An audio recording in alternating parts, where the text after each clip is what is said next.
அன்பு தமிழ் நெஞ்சங்கள் அனைவருக்கும் வணக்கம். இது உங்கள் bachelor of business club channel. ஒரு வழியாக 4 மாதம் கழித்து இப்போ ஒரு நல்ல வீடியோவில் உங்களை சந்திக்கிறது எனக்கு ரொம்ப மகிழ்ச்சியாக தான் இருக்குது. இந்த 4 மாதம் ஏன் நான் வீடியோ போடலை அப்படின்னு பார்த்தீங்கன்னா, முதல் 2 காரணம் நான் என்னென்னு சொல்லிடுறேன். ஃபஸ்ட்டு என்னோடய தொழில் நான் பார்க்க வேண்டிய சூழ்நிலையில் தான் நான் இருக்கிறேன். 2வது என்ன தொழிலை உங்கள்கிட்ட கொடுக்கலாம், அதை நீங்கள் எப்படி எடுத்து பண்ணால் உங்களுக்கு நல்லாயிருக்கும் அப்படின்றத ஒரு டீட்டெயில் எனக்கு கிடைக்கணும். அந்த கிடைக்கிறதுக்காக தான் நான் வெயிட் பண்ணிகிட்டே இருந்தேன். ஸோ இந்த தொழில் பார்த்திங்கன்னா சைனாவில் மட்டுமே பண்ணிகிட்டு இருக்கக்கூடிய தொழில். இந்த சைனாவில் பார்த்திங்கன்னா குழந்தைகளை பேஸ் பண்ணி சேல்ஸ் பண்ணிகிட்டு இருக்கக்கூடிய ஒரு ப்ராடக்ட் தான், அதாவது சாப்பிட்ற ஒரு ப்ராடக்ட் தான். இந்த ப்ராடக்ட் பார்த்திங்கன்னா நீங்கள் நார்மலாகவும் சாப்பிட்லாம், அப்படி நீங்கள் ஜூஸாகவும் மாற்றி குடிக்கலாம். ஸோ அந்த 2 வெரைட்டியுமே எப்படி அப்படின்ற நான் சொல்கிறேன். இதுக்கு மிஷின் தேவை கிடையாது. அதிகபட்சமாக பார்த்திங்கன்னா உங்களுக்கு 10க்கு 15 இடம் இல்லாட்டி 20க்கு 20 இடம் இருந்தாலே போதும். அது உங்களோட தேவை பொறுத்தது. குறைஞ்சது பார்த்திங்கன்னா 10க்கு 15 இடம் இருந்தாலும் போதும். இல்லை உங்கள் வீட்டிலே கூட நீங்கள் பிராண்ட் பண்ணி பண்ணலாம். ஸோ இதுக்கு நீங்கள் டிசைன் கரெக்டாக பண்ணிடுங்க, பேக்கிங் கரெக்டாக பண்ணிடுங்க. இது என்ன பொருள் அப்படின்னு பார்த்தா, குழந்தைகளை பேஸ் பண்ணி இருக்கக்கூடிய அந்த மார்க்கெட்டான பார்த்திங்கன்னா இந்த ஜெல்லி அப்படின்னு ஒரு ப்ராடக்ட் இருக்குல்ல, அந்த ஜெல்லி தான். இந்த ஜெல்லியை நார்மலாக ஜெல்லியை சாப்பிட்லாம் அப்படின்றது எல்லாத்துக்குமே தெரியும். இந்த ஜெல்லியை எப்படி ஜூஸாக மாற்றி சாப்பிட்லாம் அப்படின்றத நான் சொல்ல போகிறேன். அது மட்டும் இல்லாமல் இந்த பொருள் உண்மையிலே சைனாவில் மட்டும்தான் சேல்ஸ் ஆகுதா, இந்தியாவிலையும் மற்ற வேர்ல்டில் எந்த நாட்டிலையுமே இது சேல்ஸ் ஆகலை அப்படின்னு கேட்டிங்கன்னா 100% எனக்கு தெரிஞ்சளவு நான் செக் பண்ணி பார்த்த அளவுக்கு பார்த்திங்கன்னா சைனாவில் மட்டும்தான் சேல்ஸ் ஆகிட்டு இருக்குது. ஸோ சைனாவில் மட்டும் கிடையாது, உலகத்திலே பார்த்திங்கன்னா குழந்தைகளை பேஸ் பண்ணி இருக்கிற மார்க்கெட்டு ரொம்பவே பெருசு. குறிப்பாக நான் சொல்லணும் அப்படின்னு பார்த்தீங்கன்னா, குழந்தைகளை பேஸ் பண்ணி இருக்கிற மார்க்கெட் பார்த்திங்கன்னா 4 மார்க்கெட் தான். ஒன்று பார்த்திங்கன்னா அவங்க சாப்பிட்ற அந்த தீனி வகைகள் இருக்குது பார்த்திங்களா, அதாவது கிண்டர் ஜாயில் ஆரம்பித்து பெரிய ப்ராடக்டாக இருக்கிற கிண்டர் ஜாயில் ஆரம்பித்து நார்மலாக நம்ம பொட்டி கடையில் தள்ளுவண்டி கடையிலலாம் கொடுத்துட்ருக்குறாங்க பார்த்திங்களா.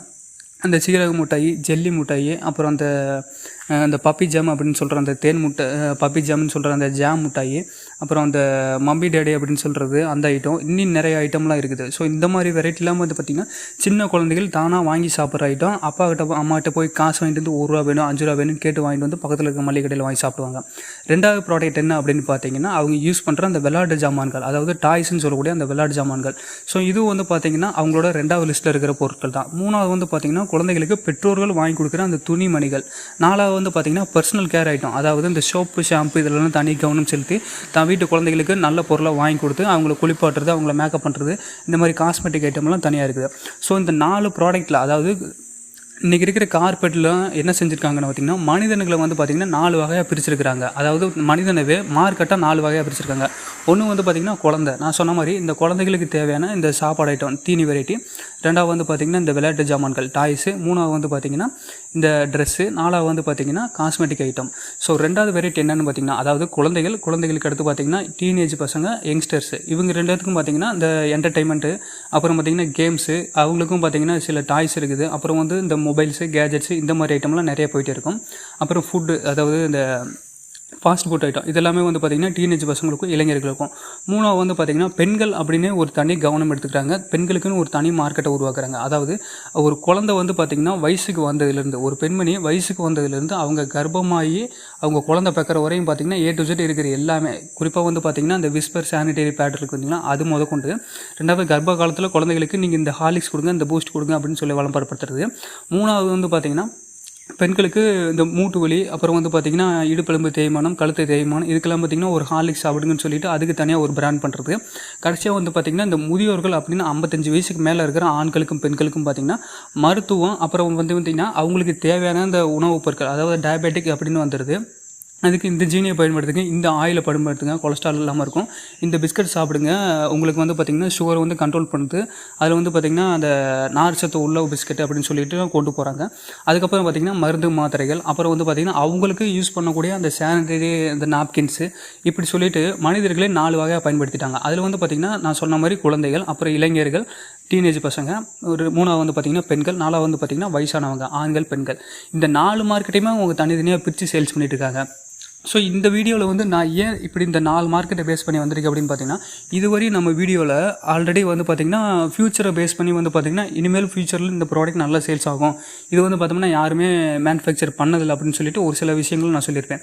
அது மட்டும் இல்லாமல் இந்தியாவில் இந்த மாதிரி விஷயங்கள் யாருமே பண்ணல, இந்த தொழில் நீங்கள் எடுத்து பண்ணால் நல்லாயிருக்கும் அப்படின்னு சொல்லியிருப்பேன்.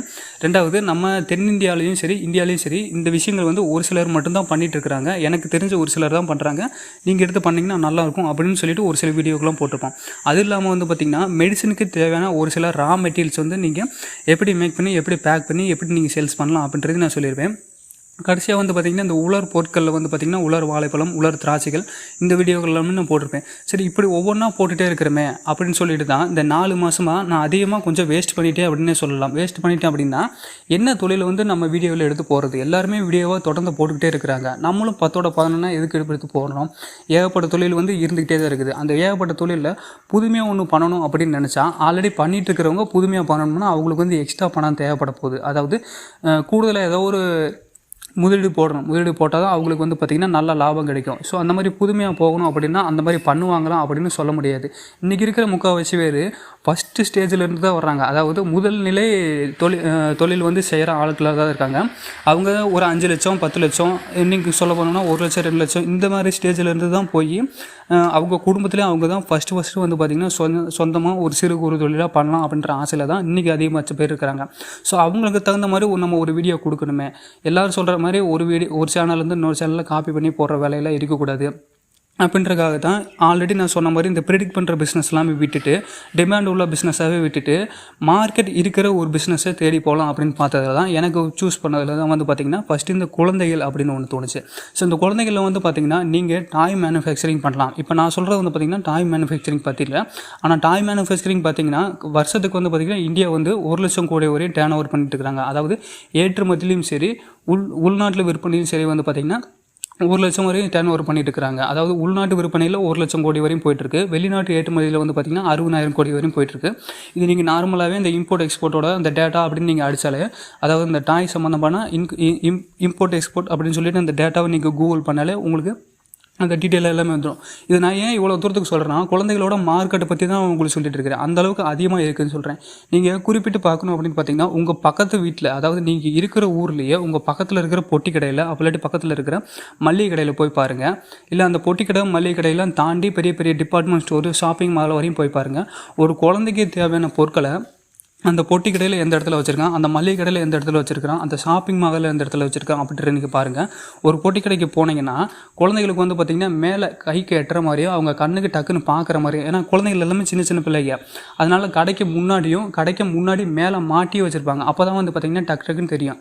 ஸோ இந்த டாய்ஸ் அப்படின்னு பார்க்கும்போது வந்து பார்த்திங்கன்னா ரொம்ப சிம்பிளாக பார்க்கணும்னா டாய்ஸ் அப்படின்னு பார்க்கும்போது இந்த ₹1 ப்ரைஸ் அப்படின்னு இருக்குது பார்த்திங்களா, ₹1 ப்ரைஸை வாங்கி அதில் சொரண்டிட்டு நம்பர் விழுந்துருந்துச்சுன்னா அதுக்கு தகுந்த மாதிரி ஏதோ ஒரு ப்ரைஸ் கொடுத்துருவாங்க. அப்போ இல்லாட்டி வந்து பார்த்திங்கன்னா இந்த ₹5 ₹10 விற்கிற காரு, ஏரோப்ளைனு, அப்புறம் வந்து இந்த பஞ்சு மிட்டாய் மாதிரியான ஐட்டங்கள், அப்புறம் இந்த சீரக மிட்டாய் கலராக இருக்கிறது, அப்புறம் ஜெல்லி மிட்டாய், இந்த மாதிரி ஐட்டம்லாம் அதிகமாக விற்கும். அப்புறம் வந்து பார்த்திங்கன்னா இந்த ₹1 ரஸ்னா பாக்கெட்டு, அப்புறம் ரஸ்னா பவுடரும் அதிகமாக சேல்ஸ் ஆகும். இந்த மம்மி டேடி அப்படின்னு சொல்லிட்டு விளாட்ற பொருட்கள் இதுதான் நம்ம குழந்தைகள் வந்து பார்த்திங்கன்னா அடம் பிடிச்சி வாங்குறாங்க. நான் சொல்கிற இந்த டேட்டா எல்லாமே பார்த்திங்கன்னா நீங்களே கொஞ்சம் அனலைஸ் பண்ணி பாருங்கள். நீங்களே பக்கத்தில் இருக்கிற அந்த பொட்டி கடைக்கும் மளிகை கடைக்கெல்லாம் போய் பாருங்கள். அது இல்லாமல் நீங்கள் ஒரு கூகுள் சர்ச் கூட பண்ணி பாருங்களேன். உங்கள் ஏரியாவில் இருக்கிற பெரிய சிட்டிக்கு கூட போய் பாருங்கள். குழந்தைகளை பேஸ் பண்ணி இருக்கிற ப்ராடக்ட் எல்லாமே வந்து பார்த்திங்கன்னா அதிக அளவில் சேல்ஸ் ஆகிட்டே இருக்குது. இன்னொரு பிராண்டை பற்றி நான் சொல்கிறேன். மெக்டொனால்ட்ஸ் அப்படின்னு சொல்லிட்டு ஒரு பிராண்ட் நம்ம எல்லாத்துக்குமே தெரியும். சிறு குறு தொழிலாக இருக்கிற தொழிலை பற்றி சொன்னோம்னா கூட அதிகமாக தெரியாது. ஆனால் மெக்டொனால்ட்ஸ் அப்படின்ற ஒரு பிராண்டை பற்றி நம்ம சொன்னோம்னா உங்களுக்கு நல்லாவே புரியும். எல்லாத்துக்கும் பழக்கப்பட்ட ஒரு பிராண்டு தான். அந்த பிராண்ட் வந்து ஆரம்ப காலகட்டத்தில் ஒரு ஸ்டேஜுக்கு மேலே வந்து பார்த்திங்கன்னா சேல்ஸ் அப்படின்றது கொண்டு வர முடியல, ஒரு ஸ்டேஜுக்கு மேலே வளர்ச்சி அப்படின்றத காட்டவே முடியல. அப்போ அவங்க என்ன பண்ணாங்கன்னு பார்த்திங்கன்னா இந்த சேல்ஸ் எப்படி நம்ம கொண்டு வரது, மக்களை எப்படி நம்ம கடைக்கு வர வைக்கிறது, நம்ம சேல்ஸை அதிகமாக்கிறதுக்கு என்னென்னலாம் பண்ணலாம் அப்படின்னு எவ்வளவோ திங்க் பண்ணி பார்த்துருக்குறாங்க. ஆனால் அவங்களுக்கு எந்த விதமான ஒரு ஐடியாவுமே கிடைக்கல. அதுக்காக அந்த கம்பெனியோட சிஇஓ வந்து அடிக்கடி மாற்றிக்கிட்டே இருந்தாங்க. அப்படியே ஒரு புதுசாக வந்த சிஇஓ என்ன பண்ணார் அப்படின்னு பார்த்தீங்கன்னா அதோட டேஸ்ட்டில் வந்து மாற்றம் பண்ணலாமே அப்படின்னு பார்த்தப்ப டேஸ்ட்டில் வந்து பார்த்திங்கன்னா ஃபெயிலியர் ஆயிடுச்சு. ஃபெயிலியர் ஆனதுக்கப்புறம் நம்ம பழைய டேஸ்ட்லேயே வச்சுக்கலாம் அப்படின்னு முடிவு பண்ணாங்க. ஸோ கடைசியாக என்ன பண்ணாங்க அப்படின்னு பார்த்தீங்கன்னா சிம்பிளாக ஒரு விஷயம் தான் யோசிச்சாங்க. அவங்க வந்து பார்த்திங்கன்னா ஃபேமிலி பேக் அப்படின்னு ஒன்று அறிமுகப்படுத்தினாங்க. அந்த ஃபேமிலி பேக்குள்ளே வந்து பார்த்திங்கன்னா குழந்தைகள் விளையாடக்கூடிய அந்த டாய்ஸ் வந்து பார்த்திங்கன்னா ஒரு டாய் வந்து ஃப்ரீயாக கொடுத்தாங்க அந்த ஃபேமிலி பேக்கில். அதவே வந்து பார்த்திங்கன்னா ஆடில் போட்டாங்க, போஸ்டரில் ஓட்டினாங்க, வீடுக்கு நோட்டீஸாக கொடுத்தாங்க. அதனால பலன் கிடச்சா அப்படின்னு பார்த்திங்கன்னா மெக்டொனால்ட்ஸ் சொன்ன சரித்திரத்தில் அந்த ஃபேமிலி பேக்கில் அவங்க அந்த டாய் வந்து ஃப்ரீயாக கொடுத்தது தான் ஒரு மிகப்பெரிய மாற்றமாகவே உண்டாகுச்சு. என்ன காரணம் அப்படின்னு பார்த்தீங்கன்னா ஒரு குடும்பம் அந்த மெக்டொனால்ட்ஸ்க்கு வந்து அவங்க ப்ராடக்ட்டை சாப்பிட்றணும் அப்படின்னு பார்த்தீங்கன்னா அது குழந்தை தான் கூட்டிகிட்டு வரப்போகுது.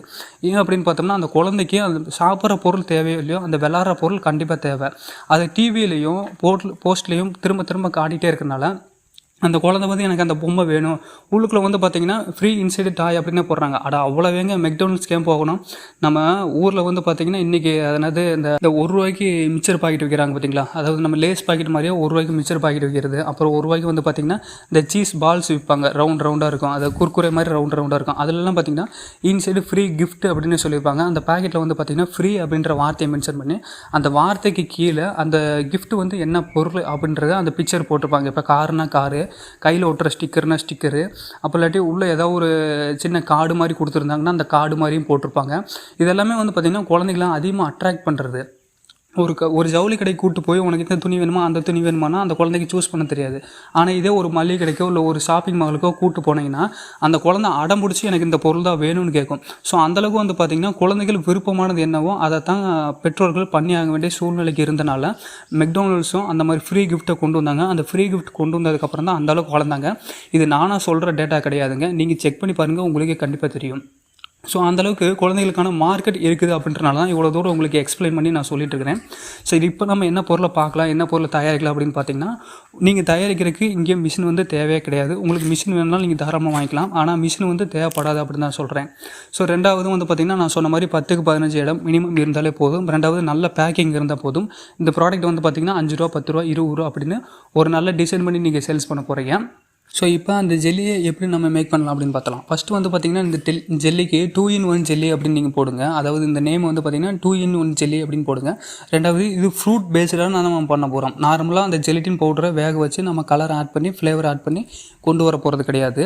ஸோ அதுக்கு பதிலாக வந்து பார்த்திங்கன்னா ஃப்ரூட் வந்து பார்த்திங்கன்னா அதை பேஸ் பண்ணி தான் நம்ம ஒரு ஃப்ளேவரை ரெடி பண்ண போகிறோம். மொத்தத்தில் வந்து பார்த்திங்கன்னா ஒரு 10 ஃப்ரூட் எடுத்துக்கங்க. அதாவது அன்னாச்சி பழம், பலாப்பழம், அப்புறம் கொய்யாப்பழம், அப்புறம் ஆப்பிள், ஆரஞ்சு, இந்த மாதிரி ஒரு 5லேருந்து 10 ஃப்ளேவர் வந்து ரெடி பண்ணிங்க. மொத்தத்துக்கு வந்து பார்த்திங்கன்னா ஃப்ரூட் வந்து பார்த்திங்கன்னா ஒரு 5லேருந்து ஒரு 10 ஃப்ளேவர் இருக்கிற மாதிரி நீங்கள் ரெடி பண்ணிக்க. நம்ம ஃப்ளேவருக்கு எசன்ஸ் ஆட் பண்ண போகிறது கிடையாது, ஃபுட் கலர் ஆட் பண்ண போகிறது கிடையாது. ஸோ இந்த 2 விஷயமும் நீங்கள் பண்ண வேணாம் அப்படின்னு தான் சொல்லுவேன். ஏன்னா குழந்தைகள் சாப்பிடக்கூடிய பொருள் நல்லதா கெட்டதா அப்படின்னு குழந்தைகளுக்கு தெரியாது. ஆனால் பெற்றோர்களுக்கு வந்து பார்த்திங்கன்னா அவங்க நல்லா கண்டுபிடிச்சிடுவாங்க. ஸோ நாம் வந்து அந்த ஃபுட் கலரையும் இந்த வந்து ஃப்ளேவரையும் ஆட் பண்ணாமல் இருக்கிற வரையுமே பெட்ரோல்களுக்கு வந்து பார்த்திங்கன்னா அது நம்பிக்கையான ப்ராடக்டாக மாறிடும். ஃபஸ்ட்டு பாதாம் பிசின், ரெண்டாவது சப்சா சீடு, மூணாவது வந்து பார்த்திங்கன்னா நீங்கள் என்ன ஃப்ரூட் யூஸ் பண்ணுறீங்களோ அந்த ஃப்ரூட்டு, நாலாவது தேன், அஞ்சாவது ஜெலிட்டின் பவுட்ரு, ஆறாவது வந்து பார்த்திங்கன்னா ப்ரிசர்வேட்டிவ். இந்த ப்ரிசர்வேட்டிவ் நம்ம ஏன் ஆட் பண்ணுறோம் அப்படின்னு பார்த்தீங்கன்னா, இந்த நம்ம யூஸ் பண்ணுற இந்த பொருட்கள் எல்லாமே வந்து பார்த்திங்கன்னா ஃப்ரூட் பேஸ்டாக வைக்கிறனால அது சீக்கிரமே கெட்டு போகக்கூடியது. ஸோ 3 மாதத்துலேருந்து 6 மாதம் வரையும் கெட்டு போகாமல் இருக்கிறதுக்காக தான் நம்ம இந்த ப்ரிசர்வேட்டிவ் அப்படின்ற ஒரு பொருளை வந்து நம்ம இந்த ப்ராடக்ட்டோட ஆட் பண்ண போகிறோம். இந்த கல்கண்டு கெட்டியாக கல் மாதிரி இருக்கும்ல, அந்த மாதிரி தான் பாதாம் பிசின் இருக்கும். ரெண்டாவது வந்து பார்த்திங்கன்னா இந்த சப்சா சீட்ன்றது கடுகுலேயே கொஞ்சம் சின்ன மாதிரி இருக்கும். இந்த பாதாம் பிசினையும் இந்த சப்சா சீடை வந்து பார்த்திங்கன்னா தனித்தனியாக நீங்கள் ஊற வைக்கணும். அப்படி ஊற வச்சதுக்கப்புறம் வந்து பார்த்திங்கன்னா மூணாவதாக நம்ம இந்த அன்னாச்சி பழத்தையோ இல்லை ஏதோ ஒரு ஃப்ரூட்டோ சின்ன நீங்கள் கட் பண்ணிக்கணும். நாலாவது வந்து பார்த்திங்கன்னா தேனை ஆட் பண்ணிக்கணும். அஞ்சாவது வந்து பார்த்திங்கன்னா ப்ரிசர்வேட்டிவ் ஆட் பண்ணிக்கணும். ஸோ இந்த 5 பொருளையும் ஃபஸ்ட்டு நீங்கள் ஆட் பண்ணி முடிச்சிடணும். ஆட் பண்ணி நல்லா ஒரு கலவையாக கலந்து வச்சுக்கணும். இந்த ப்ரிசர்வேட்டிவ் சேர்த்து நீங்கள் வச்சுக்கணும். இந்த ப்ரிசர்வேட்டிவ் வந்து கெட்டு போகாமல் இருக்கணும் அப்படின்றதுக்காக தான் ஆட் பண்ணி நான் வைக்க சொல்கிறேன். ஸோ டேஸ்ட்டுக்கு வந்து பார்த்திங்கன்னா தேனும் ஆட் பண்ணிட்டோம்னா இன்னும் நல்லாவே இருக்கும். அந்த குளிர்ச்சி கொடுக்கக்கூடிய ஒரு பொருளாக தான் சப்சா சீட் இருக்குது. இந்த சப்சா சீடோடு சேர்த்து இந்த பாதாம் பீஸையும் ஆட் பண்ணும்போது இன்னும் கொஞ்சம் சுவை வந்து கூட்டி கொடுக்கும். அப்படின்றனால தான் இந்த 5 பொருளையும் ஃபஸ்ட்டு மிக்ஸ் பண்ண சொல்கிறேன். ஸோ ஆறாவது ஒரு பொருள் பார்த்திங்கன்னா இந்த ஜெலிட்டின் அப்படின்றது. அந்த ஜெலிட்டின் தான் வந்து பார்த்திங்கன்னா ஜெல்லாக மாற்றி குடிக்கக்கூடியது. இது எல்லாத்தையுமே வந்து பார்த்திங்கன்னா ஜெல்லை அப்படியே ஃப்ரீஸ் பண்ணி ஜெல்லி மாதிரி கொடுக்கக்கூடியது. இதை கடைசியாக நீங்கள் தனியாக தான் பண்ணணும். ஃபஸ்ட்டு வந்து பார்த்திங்கன்னா பாதாம் பீஸுன்னு, அப்புறம் சப்சா சீடு, அப்புறம் அந்த ஃப்ரூட்டு, அப்புறம் தேன், கடைசியாக வந்து பார்த்திங்கன்னா அந்த ப்ரிசர்வேட்டிவ். இது 5ஐயும் ஃபஸ்ட்டு மிக்ஸ் பண்ணி ரெடிமேடாக நீங்கள் வச்சுக்கங்க. அதாவது தயார் நிலையில் நீங்கள் வச்சுக்கோங்க. கடைசியாக வந்து பார்த்திங்கன்னா இந்த ஜெலிட்டின் பவுடர் வந்து நீங்கள் ஆட் பண்ணுறீங்க. ஃபஸ்ட்டு வந்து பார்த்திங்கன்னா ஜெலிட்டின் பவுட்ரு. அந்த ஜெலிட்டின் பவுட்ரு உங்களுக்கு விலை அதிகமாக இருக்குது இல்லை கிடைக்கல அப்படின்னா சைனா கிராஸ் அப்படின்னு ஒரு பொருள் இருக்கும். அது வந்து பார்த்திங்கன்னா புல்லு மாதிரி இருக்காது, சைனா புல்லு மாதிரி இருக்காது. அந்த புல்லை வந்து பார்த்திங்கன்னா பவுடர் ஆகி வச்சுருப்பாங்க. அதுதான் வந்து பார்த்திங்கன்னா வெள்ளை கலரில் பவுட்ரு மாதிரி இருக்கும். ஸோ அந்த மாதிரி சைனா கிராஸ் எடுத்துக்கங்க. அந்த சைனா கிராஸும் உங்களுக்கு கிடைக்கலன்னா அகர் அப்படின்னு சொல்லிட்டு ஒரு பொருள் இருக்கும். அதுவுமே வந்து பார்த்திங்கன்னா ஒயிட் கலரில் பவுடர் மாதிரி தான் இருக்கும். ஸோ இந்த 3ஐயும் நீங்கள் ஆட் பண்ண தேவையில்லை. 3ல் ஏதாவது ஒன்று யூஸ் பண்ணிக்கலாம் அப்படின்னு தான் சொல்கிறேன். ஃபஸ்ட்டு வந்து பார்த்திங்கன்னா ஜெலிட்டின் பவுட்ரு, அதுவும் வந்து பார்த்திங்கன்னா ஜெல்லியாக மாறக்கூடியது தான். ரெண்டாவது இந்த சைனா கிராஸ் அப்படின்ற பொருளும் ஜெல்லியாக மாறக்கூடியது தான். மூணாவது அகர் அப்படின்னு சொல்கிறதும் ஜெல்லியாக மாறக்கூடியது தான். இந்த 3ல் உங்களுக்கு எது விலை கம்மியாக இருக்குது, விலை குவாலிட்டியாக இருக்குது அப்படின்றத பார்த்துட்டு 3ல் ஏதாவது ஒரு பொருளை மட்டும் யூஸ் பண்ணுங்கள். 3 பொருளுமே யூஸ் பண்ணணும்னு அவசியமே கிடையாது. ஏதாவது ஒரு பொருள் மட்டும் யூஸ் பண்ணால் போதும். 3 பொருளை யூஸ் பண்ண வேண்டிய கட்டாயம் இல்லைன்னு நான் திரும்பவும் சொல்லிடுறேன். சரி, இந்த ஜெலட்டின் பவுடர் என்ன பண்ணணும் அப்படின்னு பார்த்தீங்கன்னா, நீங்கள் ஃபஸ்ட்டு தண்ணியில் வந்து பார்த்திங்கன்னா தண்ணியை கொதிக்க வைக்கணும். தண்ணியை நல்லா கொதிக்க வச்சதுக்கப்புறம் இந்த ஜெலட்டின் பவுடர் போட்டிங்கன்னா அது அப்படியே இந்த பவுட்ரு வேக ஒரு சில செகண்ட்லேயே வந்து பார்த்திங்கன்னா நல்லா வெந்துடும். பவுட்ரு வேகும்போது வந்து பார்த்திங்கன்னா கொலன்னு இருக்கும். அதாவது நல்லா கூழ் மாதிரி கொலன்னு இருக்கும். அப்படி இருக்கும்போது நம்ம தனியாக எடுத்துகிட்டு நம்ம மிக்ஸ் பண்ணி வச்சுருக்கோம் பார்த்திங்களா, அந்த 5 பொருளையும் அந்த 5 பொருளோட வந்து பார்த்திங்கன்னா ஆட் பண்ணிட்டோம்னா இந்த ஜெல்லு வந்து கூலிங் ஆனதுக்கப்புறம் சூட்லேருந்து கூலிங்காக மாறினதுக்கப்புறம் வந்து பார்த்திங்கன்னா ஜெல்லி மாதிரி மாறிடும். இவ்வளோ தாங்க அந்த ஜெல்லியை. ஸோ இதில் இன்னொரு விஷயம் என்ன அப்படின்னு பார்த்திங்கன்னா, இந்த ஜெல்லியை நார்மலாக ஜெல்லி மாதிரி பிச்சு சாப்பிடலாம். அது இல்லாமல் வந்து பார்த்திங்கன்னா ஜூஸ் மாதிரியும் செய்யலாம். இந்த ஜெல்லியை ஒரு டம்ளர்லேயே இல்லை ஒரு செம்பிலே போட்டு இந்த ஜெல்லியை வந்து பார்த்திங்கன்னா நல்லா நசுக்கி நல்லா ஒரு கலக்கி விட்டுக்குங்க. கலக்கி விட்டதுக்கப்புறம் சோடா ஊற்றிக்கலாம். அப்படி வந்து பார்த்திங்கன்னா வெறும் தண்ணியை ஊற்றிக்கலாம். அப்படி இல்லாட்டி வந்து பார்த்திங்கன்னா ஒரு அரை எலுமிச்சம்பழத்தை அதில் புழிஞ்சு விட்டு எக்ஸ்ட்ரா வந்து பார்த்திங்கன்னா தண்ணி ஊற்றிட்டு நல்லா கலக்கிட்டு நீங்கள் அப்படியே குடித்தாலும் பார்த்திங்கன்னா அதோட டேஸ்ட்டே வந்து பார்த்திங்கன்னா இன்னும் கொஞ்சம் தனியாகவே இருக்கும். ஸோ இந்த மாதிரி இந்த ஜூஸை வந்து இந்த ஜெல்லியை வந்து பார்த்திங்கன்னா நீங்கள் நார்மல் ஜெல்லியாகவும் சாப்பிட்டுக்கலாம். அப்படி இல்லாட்டி வந்து பார்த்திங்கன்னா சோடா ஊற்றியோ இல்லை எலுமிச்சம் சாரோட தண்ணி சேர்த்தோ இல்லை வெறும் தண்ணி சேர்த்தோ கூல்ட்ரிங்க்ஸ் மாதிரி நீங்கள் குடிச்சிக்கலாம். அப்படின்றது தான் இந்த ப்ராடக்ட்டோட ஒரு தனித்துவம் அப்படின்னே சொல்லலாம். இந்த மாதிரி தான் சைனாலையும் பண்ணிட்டு இருக்காங்க. சைனாவில் இருக்கக்கூடிய அந்த பிஸ்னஸை காப்பி அடித்து தான் நான் உங்கள்கிட்ட சொல்லிட்டு இருக்கிறேன். இந்த பொருள் வேறு எந்த நாட்டில் இருக்குது அப்படின்றத நான் செக் பண்ணி பார்த்த அளவுக்கு வந்து பார்த்திங்கன்னா 100% இல்லை அப்படின்ற ரிசல்ட் தான் எனக்கு கிடச்சிச்சு. ஒருவேளை இருந்திருக்கலாம், ஆனால் இந்தியாவில் வந்து பார்த்திங்கன்னா 100% இல்லை அப்படின்னு தான் என்னால் உறுதியாக சொல்ல முடியும். ஸோ சிம்பிளான வெரைட்டியில் தான் நீங்கள் பண்ண போகிறீங்க. இதை நீங்கள் மார்க்கெட் பண்ணும்போது வந்து பார்த்திங்கன்னா 2-in-1 ஜெல்லி அப்படின்னு போடுங்க. ஜெல்லி ட்ரிங்க் அப்படின்னும் போடுங்க. ஸோ இதை நீங்கள் மென்ஷன் பண்ணிவிட்டு நல்ல ஒரு டப்பாவில் 5 ரூபா 10 ரூபா 20 ரூபா அப்படின்னு போட்டு நீங்கள் மார்க்கெட் பண்ணி வைக்கலாம். பலாப்பழம், திராட்சை, ஆரஞ்சு, சாத்துக்குடி இந்த மாதிரி வெரைட்டி நிறையா கொடுக்கும்போதும் சரி, ரெண்டாவது இது ஜெல்லியாகவும் சாப்பிடலாம், ஜூஸாகவும் குடிக்கலாம் அப்படின்னு நீங்கள் சொல்லி சேல்ஸ் பண்ணும்போதும் சரி, கடைக்காரங்க உடனே வாங்குவாங்க. அவங்க சொல்லியும் சேல்ஸ் பண்ணுவாங்க. இந்த மாதிரி இந்த ஜெல்லியை வந்து பார்த்திங்கன்னா நார்மலாக ஜெல்லியாகவும் சாப்பிட்லாம், இதை கூல்ட்ரிங்க்ஸாகவும் குடிச்சிக்கலாம் அப்படின்னு சொல்லி அவங்களே சேல்ஸ் பண்ணி கொடுப்பாங்க. ஸோ இப்படி சேல்ஸ் பண்ணும்போது உங்கள் ப்ராடக்ட் அதிகமாக சேல்ஸ் ஆகும். இது ஒரு இனோவேட்டிவான ப்ராடக்ட்டும் கூட. ஸோ இந்த வீடியோ பிடிச்சினா லைக் பண்ணி ஷேர் பண்ணி கமெண்ட் பண்ணுங்கள். முக்கியமாக சப்ஸ்கிரைப் பண்ண மறக்காதீங்க. ஏதாவது கேள்விகள் இருந்துச்சுன்னா கமெண்ட்டில் கேளுங்க, நான் கண்டிப்பாக சொல்கிறேன். நன்றி.